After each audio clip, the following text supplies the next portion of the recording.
लागी छूटे ना, हाय लागी छूटे ना, अब तो सनम तुम ही हो, माता पिता तुम ही हो, बन तड़पाओगे तड़पा लो, हम तड़प तड़प कर भी तुम्हारे मेरे दिल कभी तो कोई आएगा हमदम जो तेरा बन जाए। तुमको चेहरे से पर्दा हटाना न था, चांदनी को ये क्या, ये पर्वतों के दायरे, ये शाम का धुआं छुपा कर मेरी आंखों को वो पूछे कौन है जी हो जाए जादूगर, देखी तेरी जादूगरी मेरे दिल पे हौले हौले। अपने सभी दोस्तों की सेवा में मैं जावेद नसीम अपना आदाब, सलाम,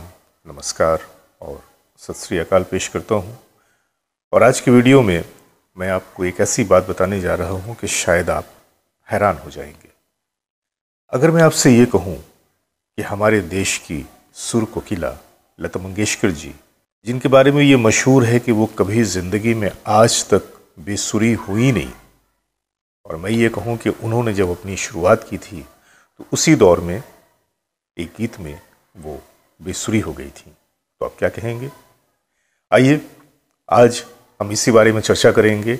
इसके लिए ज़रूरी है कि आप हमारे चैनल को देखते रहिए, हमारे पोस्ट को लाइक करते रहिए, शेयर करते रहिए, और जिन लोगों ने अब तक हमारे चैनल को सब्सक्राइब नहीं किया है, मैं उन तमाम लोगों से गुजारिश करता हूं कि हमारे चैनल सिनेमाया को सब्सक्राइब भी कर दें, क्योंकि जैसा कि आप जानते हैं कि इस चैनल ने अभी अभी जन्म लिया है और इससे आप लोगों की मोहब्बतों की बहुत ज़रूरत है।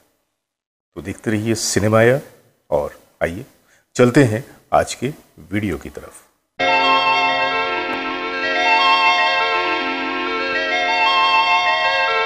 दोस्तों, आज मैं आपसे बातें करने जा रहा हूं हमारे देश की सुर कोकिला, द नाइटिंगेल, बुलबुले हिंद लता मंगेशकर जी की।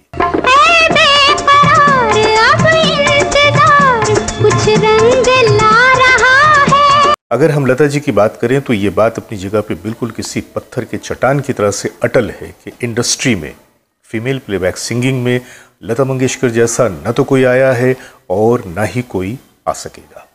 लेकिन क्या आप जानते हैं कि लता जी ने जब अपनी ज़िंदगी की शुरुआत की थी तो उनका जो बचपन था वो बहुत ही तकलीफ़देह था। उन्होंने बहुत ही गुर्बत की ज़िंदगी गुजारी और उन्होंने अपनी फैमिली को परवान चढ़ाने के लिए बहुत स्ट्रगल किया। वो एक अलग कहानी है, लेकिन मैं उस तरफ आऊँगा कि जब बहुत ही कम उम्री में ही उनको काम की तरफ आना पड़ा, वो काम की तलाश में थी और उस वक्त गाना भी सीखना चाहती थी। एक जो पारंपरिक जो संगीत है वो तो उन्होंने अपने पिताजी से, श्री दीनानाथ मंगेशकर जी से हासिल की थी, लेकिन पंडित दीनानाथ मंगेशकर जी के बाद जब वो थोड़ा सा और आगे की तरफ आई तो उन्होंने कई उस्तादों से अपना राब्ता कायम किया, जिनमें उनके पहले उस्ताद थे उस्ताद अमान अल्लाह खान भिंडी बाज़ार वाले। उन्होंने लता जी के सर पे हाथ रखा और जो क्लासिकल की तालीम थी और जो इसकी शुरुआती दौर की बातें थी लता जी ने उनसे सीखी। लेकिन उसके बाद उस्ताद अमानुल्लाह खान साहब चले गए।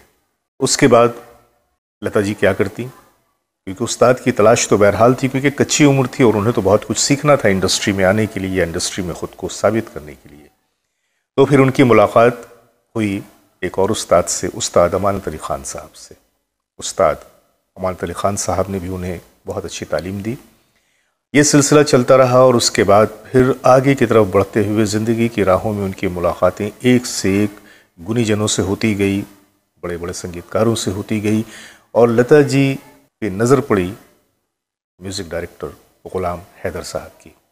ग़ुलाम हैदर साहब ने इस बच्ची में देखा कि ये बच्ची बड़ी न सिर्फ ये कि बहुत ही मासूम सी है, बल्कि इसकी आवाज़ में एक ऐसी मासूमियत है कि जो उन्होंने शायद पहले कभी नहीं सुनी थी। और उन्होंने फ़ैसला किया कि वो इस छोटी सी बच्ची को तालीम देंगे, इसे सपोर्ट करेंगे, इसे प्रमोट करेंगे, और वाक़ईतन उन्होंने ऐसा किया भी। जब उन्होंने लता जी को अपनी एक फ़िल्म हुमायूं के लिए लिया तो हुमायूं में उन्होंने लता जी से कई गाने रिकॉर्ड करवाए, जिसमें एक तो था कि ओढ़ ली मैंने लाल चुनरिया, इस तरह से कोई गीत था, और एक गीत और भी था बुलबुलो मत रो, ये एक नगमा था। जब ये गीत रिकॉर्ड हुआ तो उसके बाद, उसे सुनने के बाद गुलाम हैदर साहब ने लता मंगेशकर से पूछा कि बेटा आपने पहले कभी किसी उस्ताद से तालीम ली है, कोई क्लासिकल संगीत की तालीम आपने ली है? तो लता जी ने बताया कि पहले तो मैं बचपन में अपने पिताश्री से तालीम लिया करती थी, फिर उसके बाद मैंने भिंडी बाज़ार वाले उस्ताद अमानुल्लाह खान साहब से तालीम ली और फिर मैंने अमानत अली खान साहब से तालीम ली। तो उन्हें बड़ी हैरत हुई। उन्होंने कहा कि जब तुमने ऐसे बड़े बड़े लोगों से तालीम लिया तो फिर तुम बेसुई क्यों हो, तुम अपने सुर पे ध्यान दो। लेकिन ये उन्होंने जो कहा था, इसमें किसी लता जी की बेइज्जती का उनका मकसद तो बिल्कुल नहीं था, बल्कि एक उभरती हुई कलाकारों को मज़ीद कलाकारी से आशना करने के लिए उन्होंने ये बात कही थी। और फिर वो उन्हें लेकर गए शशिधर मुखर्जी के पास, जो कुछ ज़माने के बहुत बड़े प्रोड्यूसर थे। अब देखिए, मज़े की बात यह कि हर कोई शख्स जब अपनी ज़िंदगी में अपने कैरियर की शुरुआत करता है तो अचानक वो बुलंदी पे नहीं पहुंचता, उसे रफ्ता रफ्ता एक एक सीढ़ी करके ऊपर जाना पड़ता है। और इस सफ़र में कई बार कई नाकामियों से उसका सामना भी होता है। कुछ नाकामियां ऐसी भी होती हैं कि वो सामने वाले को तोड़ कर रख देती हैं। इंसान दिल बर्दाश्ता हो जाता है, हिम्मत हार जाता है और फिर अपने कदम को पीछे हटा लेता है। लेकिन लता मंगेशकर जी अपने इरादों की अपने बचपन से ही बहुत ही पक्की रहीं और उन्होंने जो तय कर लिया उन्होंने उसे पा लिया। तो हुआ यूं कि जब शशिधर मुखर्जी के पास लेकर गुलाम हैदर साहब गए, जो कि उस ज़माने में शहीद बना रहे थे, उसकी हीरोइन थी कामनी कौशल। और कामनी कौशल जी के लिए लता मंगेशकर जी की आवाज़ को ऑडिशन लिया गया, क्योंकि वो चाहते थे गुलाम हैदर साहब के कामनी कौशल जी के ऊपर फिल्माए गए सारे गानों को लता मंगेशकर जी गाएं। लेकिन जब लता जी की आवाज़ को शशिधर मुखर्जी ने सुना तो उन्हें आउटराइटली रिजेक्ट कर दिया। उन्होंने नापसंद किया और कहा कि बच्ची की आवाज़ तो ठीक है लेकिन बहुत ही पतली आवाज़ है। इतनी पतली आवाज़ लेकर किसी का प्लेबैक सिंगिंग में आना या प्लेबैक सिंगर बनना, ये मुझे नहीं लगता कि पॉसिबल है। इस बात से न तो गुलाम हैदर साहब टूटे और न ही लता जी टूटी, बल्कि एक और नए निर्णय के साथ, नए अज़्म के साथ गुलाम हैदर साहब ने लता जी पे और ज़्यादा मेहनत शुरू कर दी। उसके बाद जो हुआ वो तो अब एक हिस्ट्री है, महज एक कहानी है, क्योंकि बाद के वक्तों में लता जी ने मेहनत करके अपने आप को हर मकाम पे, हर जगह पे यूं साबित किया, यूं स्थापित किया कि इंडस्ट्री में उनके जैसा न तो उनसे पहले कोई आया था न उनके बाद कोई आया। यूं तो हमारी फिल्म इंडस्ट्री में बहुत सारे फनकार, जिनमें मेल प्लेबैक सिंगर भी हैं, फीमेल प्लेबैक सिंगर भी हैं, और हर एक का अपना अपना मकाम है। मैं यहाँ पे किसी की भी तुलना किसी के साथ नहीं कर रहा। सभी अपने अपने रंग में परिपूर्ण हैं, कंप्लीट हैं। लेकिन फिर भी क्या होता है कि किसी किसी के कुछ रंग दूसरों के मुकाबले में ज़्यादा उजागर होते हैं। लता जी की आवाज़ में जो एक शीरीनी थी, एक नरमी थी, एक दोशीज़गी थी, ये आवाज़ का रंग किसी और को शायद हमारी इंडस्ट्री में नहीं मिला। तो बस आज मैं सिर्फ ये बताना चाहता हूँ कि अगर ज़िंदगी में कभी कोई नाकामी का दौर आ भी जाए, कोई ऐसा कदम उठ जाए कि लगे कि अब यहाँ से मुझे अपने कदम को वापस लेना है, तो भी लता जी की रविश को अपनाते हुए हिम्मत नहीं हारना है और ख़ुद को आजमाते रहना है, क्योंकि नीयत तो ऊपर वाला देखता है, हमारा काम तो सिर्फ मेहनत करना है। और अगर हम लगन के साथ किसी चीज़ को पाने की कोशिश करते हैं तो वो चीज़ ज़रूर हमारे हाथों में आती है, जैसा कि लता जी के साथ हुआ। चलते चलते मैं आपको एक बात और बताना चाहूँगा, शायद ये बात भी आप लोगों के लिए बहुत ही सनसनी का बाइस हो, बहुत ही दिलचस्पी का बाइस हो, कि लता जी जब अपने कैरियर में आगे का सफ़र कर रही थी तो उनकी मुलाकात एक से एक बेहतरीन मौसीकारों से हुई, जिनसे लता जी ने बहुत कुछ सीखा। उनमें कई नाम आते हैं, जैसे कि नौशाद, हसन लाल भगत राम, रोशन, मदन मोहन, एस.टी. बर्मन और भी कई नाम जो कि हमारे संगीत जगत की आबरू हैं। इन तमाम मौसीकारों ने लता जी को अपने अपने तरीक़े से, अपने अपने रंगों में इस्तेमाल किया, और इसका एक सबसे बड़ा जो रिज़ल्ट हुआ, नतीजा ये हुआ कि लता जी की जो रंगत थी, उनके गाने की जो क्वालिटी थी, वो दिन ब दिन और बढ़ती चली गई। और सबों का यही मानना था कि हमारी इंडस्ट्री में लता जी से बेहतरीन कोई भी फीमेल प्लेबैक सिंगर नहीं है। और उस दौर में ऐसी कंपोजिशन बननी शुरू हो गई कि जो सिर्फ और सिर्फ लता जी को ही सूट करती। तो इस तरह से लता जी भी अपने आप में परिपूर्ण होती गई। उन संगीतकारों में एक संगीतकार थे 50 के दशक में चित्रगुप्त जी। बहुत ही आला दर्जे के फनकार थे, बड़ी खूबसूरत धुनें उन्होंने बनाई हैं। और जब भी चित्रगुप्त साहब का और रफ़ी साहब का तालमेल हुआ फिर तो वो गाने आसमान को छूने लगे। चल उड़ जा रे पंछी भाभी का, ये भी उनका ही स्वरबद्ध किया हुआ था। इसके अलावा और भी बहुत सारी फिल्में हैं। मैं चंद गानों की झलक आपके सामने पेश कर रहा हूँ, जिसमें मोहम्मद रफ़ी साहब ने चित्रगुप्त साहब के संगीत में गाया था। साथ ही साथ कुछ दो एक डुएट गाने भी पेश कर रहा हूँ जो मोहम्मद रफ़ी साहब और लता जी की आवाज़ में चित्रगुप्त जी के संगीत में रिकॉर्ड हुआ था। आइए देखते हैं उन गानों की झलक।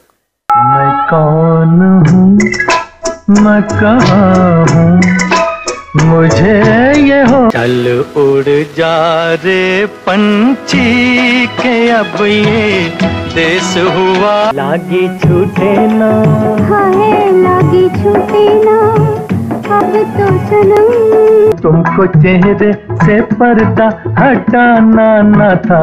चांदनी को ये क्या, ये पर्वतों के गाए, ये शाम का धुआं। तो दोस्तों, जैसा कि मैं आपको बता रहा था कि चित्रगुप्त साहब 50 के दशक में एक बड़े जाने माने संगीतकार थे, लेकिन उनकी ये बदकिस्मती रही कि उन्हें कभी भी नंबर 1 मौसीकार का दर्जा नहीं मिला। वो हमेशा से, हालांकि बहुत बेहतरीन संगीत देते थे, लेकिन हमेशा से बी ग्रेड की फिल्मों में या कम बजट की फिल्मों में ही वो संगीत दिया करते थे। हालांकि उन्होंने लता मंगेशकर जी से भी बहुत सारे गाने गवाए और लता जी भी उनके संगीत की बिल्कुल आशिक थी। मैं कैसे नाम लूं उनका, जो दिल में रहते हैं हरदम। लता जी ने हमेशा चित्रगुप्त जी के संगीत में किसी भी गाने को रिकॉर्ड करना अपनी प्रायोरिटी समझा। लेकिन एक ऐसा भी वक्त आया कि जब लता जी को चित्रगुप्त जी ने अपने संगीत में, अपने कंपोजिशन में लेना ना के बराबर कर दिया। जब लता मंगेशकर जी ने इस बात को नोटिस किया तो उन्होंने चित्रगुप्त जी से रब्ता कायम किया, उनसे पूछा कि आजकल आपने मेरी आवाज़ का इस्तेमाल बहुत ही कम कर दिया है, क्या आप नाराज़ हैं? तो चित्रगुप्त जी ने बड़ी नम्रता से जवाब दिया कि लता जी, पहले की बात और थी, पहले आपके रेट बहुत कम थे तो मैं आपको अफोर्ड कर पाता था। आप तो जानती हैं कि मैं एक छोटा मोटा गरीब मौसीकार हूँ, छोटे बजट की फिल्मों में काम करता हूँ, मेरे पास इतना बजट नहीं होता कि मैं आपको अफोर्ड कर सकूँ। कहते हैं कि उस ज़माने में जो सबसे हाईली पेड जो प्लेबैक सिंगर थे वो थे तलत महमूद साहब, जो कि उस ज़माने में एक गाने की रिकॉर्डिंग के लिए 500 रुपये लिया करते थे। अब लता जी ने भी कामयाबी की सीढ़ी चढ़ने के बाद अपना रेट 500 रुपये कर दिया था। तलत साहब तो 500 ले रहे थे, लेकिन अब चूंकि लता जी ने भी 500 रुपये लेने शुरू कर दिए थे तो छोटे दर्जे के संगीतकारों के लिए 500 रुपये की पेमेंट करना वो ज़रा मुश्किल हो रहा था। लेकिन लता जी ने कहा कि अगर ऐसी बात है तो मैं आपसे वही पुराना रेट यानी कि 100 रुपये लिया करूंगी, लेकिन आप मुझे अपनी कंपोजिशन से वंचित ना करें। आपको जब भी ज़रूरत हो मेरी आवाज़ की, आपको जब भी लगे कि आप किस कंपोजिशन को मैं गा सकती हूँ तो आप मुझे ज़रूर आवाज़ दीजिएगा। और लता जी ने 5 गुना कम रेट पे चित्रगुप्त जी के लिए गाना शुरू कर दिया। ऐसे कई गीत हैं जो उन्होंने महज 100 रुपये के लिए यानी कि पुराने रेट पे उन्होंने गा दिए। ऐसा भी नहीं कि चित्रगुप्त जी ने हमेशा उनको 100 रुपये ही दिए, लेकिन ये भी बहुत बड़ी बात है कि उस ज़माने में जबकि वो एक गाने के 500 रुपये ले रही थी, चित्रगुप्त जी के लिए उनके संगीत से प्रभावित होकर, उनकी कंपोजिशन से प्रभावित होकर लता जी ने उनके गानों के लिए महज 100 रुपये लिए थे। ये तो कोई बड़ा शख्सी कर सकता है। तो ऐसा नहीं कि सिर्फ लता जी अपने अज़्म की बहुत पक्की थी या वो जो सोच लेती थी उससे वो पाकर रहती थी, बल्कि दूसरी तरफ उन्होंने हमेशा काम के प्रति एक श्रद्धा रखी और काम की बुलंदी के आगे उन्होंने पैसे को बहुत ज़्यादा अहमियत नहीं दी। बहरहाल आज की कहानी बस यहीं तक, मिलते हैं फिर किसी कहानी के साथ। जब तक के लिए अपने दोस्त जावेद नसीम को इजाज़त दीजिए, बहुत सारी मोहब्बतों के साथ। नमस्कार। और हाँ, चलते चलते मैं फिर आपसे रिक्वेस्ट कर रहा हूँ कि भाई आप लोग ज़रा चैनल को सब्सक्राइब कीजिए ना। आप लोगों की रफ्तार बड़ी कम हो गई है और जब आपकी रफ्तार कम हो जाती है तो फिर किसी भी वीडियो के लिए मेरी भी रफ्तार कम हो जाती है। तो अगर आप चाहते हैं कि मेरी रफ्तार बढ़ी रहे तो आप लोग लाइक्स, शेयर्स, कमेंट्स और सब्सक्रिप्शन की रफ्तार को भी ज़रा बढ़ाइए। ठीक है? नमस्कार।